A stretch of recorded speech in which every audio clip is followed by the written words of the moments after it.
परदेसी बलम के आवेद परदेसी बलम के एगो में दूगो लगैबे करब आवेद परदेसी बलम के एगो में दूगो लगैबे करब आवेद परदेसी बलम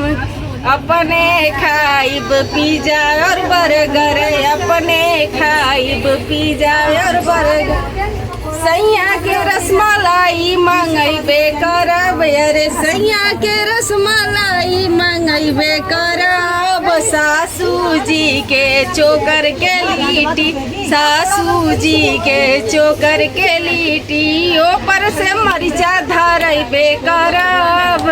सासू जी के चोकर के लिट्टी ऊपर से मरिचा धरैबे करब आवेद परदेसी बलम के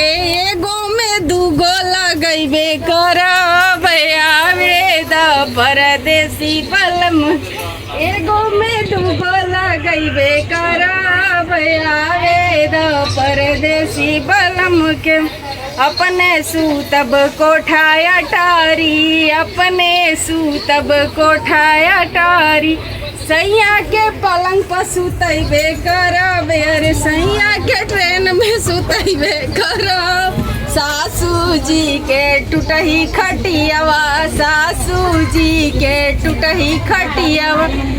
नीचे से आगी धरैबे करब अरे नीचे से माचिस धरैबे करब आवेद परदेसी बलम आवेद परदेसी बलम के एगो में दूगो लगैबे करब आवेद परदेसी बलम के एगो में दूगो लगैबे करब आवेद परदेसी बलम के।